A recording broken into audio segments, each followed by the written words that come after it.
Broom disease, also known as witch's broom disease, affects a variety of plants and trees, causing abnormal branching growth that resembles a broom or witch's broom. There are several types of broom diseases, caused by different pathogens, including fungi, phytoplasmas, and viruses. The specific type of broom disease and the plant it affects can greatly influence the discovery date.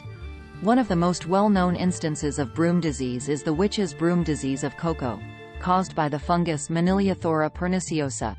This particular disease has had a significant impact on cocoa production, especially in South America.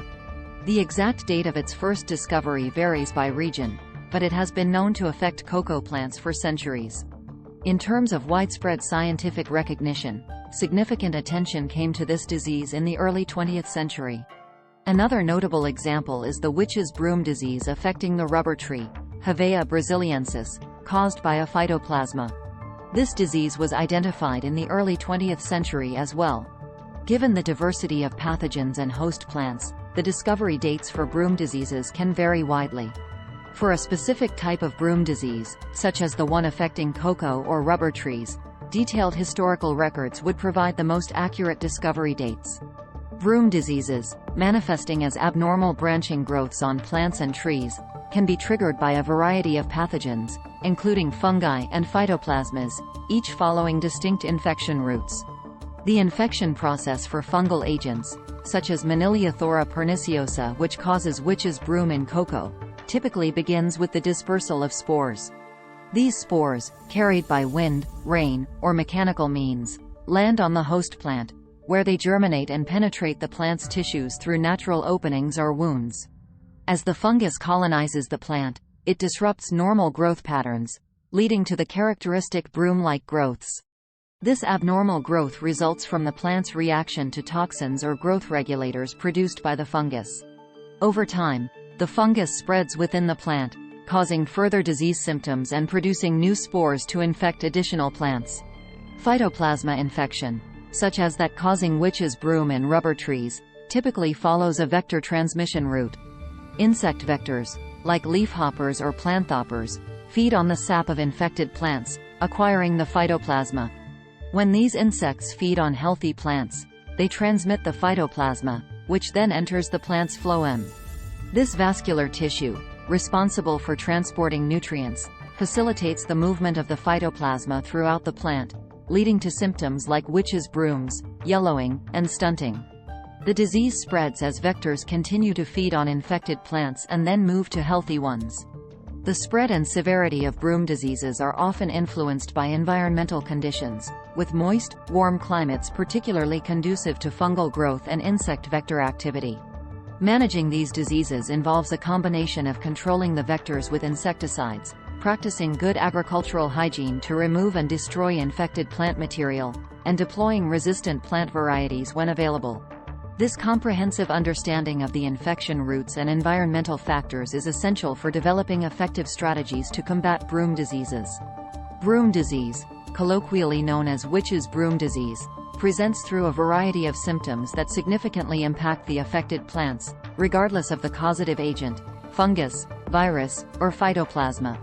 Characterized chiefly by its hallmark symptom, the disease induces the formation of dense, twiggy shoots sprouting excessively from a single point, resembling a traditional broom or a bird's nest. This symptom stems from the pathogen's interference with the plant's hormonal balance, leading to abnormal growth patterns. Affected plants typically display stunted growth, a direct consequence of the disease's siphoning off nutrients and energy towards creating these abnormal branches rather than allowing for normal development. This stunting is often accompanied by changes in the foliage. Leaves may appear smaller, exhibit deformities, or show signs of chlorosis, a condition marked by a yellowing that diverges from the plant's healthy green. These leaves might also present an altered texture or thickness, deviating from the norm for the species. Moreover, broom disease influences the reproductive aspects of the plant. There is usually a noticeable reduction in the number and quality of flowers and fruits. The ones that do develop often suffer from deformities or are smaller in size, with an increased likelihood of premature drop-off, significantly affecting the plant's ability to reproduce and thereby its overall propagation. As the disease progresses, an overarching decline in the plant's vigor becomes evident. The plant's health deteriorates, making it more susceptible to other stressors like environmental conditions and additional diseases. In severe instances, the infected branches or even the entire plant may experience dieback, potentially leading to the plant's demise if effective management strategies are not employed. Management of broom disease focuses on mitigating its spread and impact through the removal and destruction of infected plant parts and controlling any insect vectors responsible for transmitting phytoplasmas or viruses. When fungi are the culprits, applying appropriate fungicides can be part of the strategy. In agricultural or horticultural contexts, selecting plant varieties that show resistance to the disease and adhering to sound crop management practices are vital steps in reducing both the incidence and severity of broom disease's effects. Treating broom disease, a condition caused by various pathogens including fungi, phytoplasmas, and viruses, requires a multifaceted approach due to the range of organisms that can cause the disease and the variety of plants affected. Management and treatment strategies focus on prevention, control, and, where possible, eradication of the disease. These strategies are tailored to the specific pathogen and the affected plant species but generally include a combination of cultural, biological, and chemical methods. Cultural practices play a crucial role in managing broom disease. This involves removing and destroying infected plant parts or, in severe cases, the entire plant, to prevent the spread of the disease. Pruning of diseased branches should be done with sterilized tools to avoid contaminating healthy parts of the plant or other plants. Good agricultural hygiene, including the cleaning of tools and equipment and the proper disposal of infected plant material, helps reduce the pathogen reservoir in the environment. Crop rotation and the use of resistant plant varieties where available are effective preventive measures. Selecting plants that are less susceptible to broom disease can significantly reduce disease incidence and severity.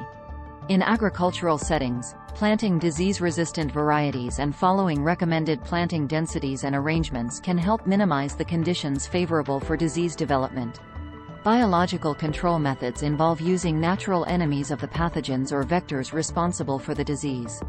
While biological control for broom disease is still in the experimental or developmental stages for many pathogens, it represents a promising area for sustainable disease management, especially for controlling vector populations in cases where phytoplasmas or viruses are the causative agents.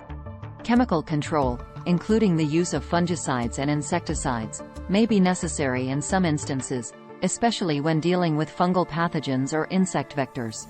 However, chemical treatments should be used judiciously and as part of an integrated pest management (IPM) approach to minimize environmental impact and the development of resistance.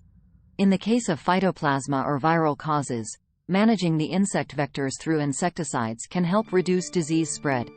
Environmental management, such as ensuring proper drainage, adequate spacing between plants to reduce humidity, and avoiding excessive nitrogen fertilization, can also reduce the risk of broom disease. These practices help create less favorable conditions for the pathogens and vectors. Overall, managing broom disease effectively requires a comprehensive approach that integrates cultural, biological, and chemical strategies, tailored to the specific pathogen and host plant involved. Early detection and prompt action are key to preventing the spread of the disease and minimizing its impact.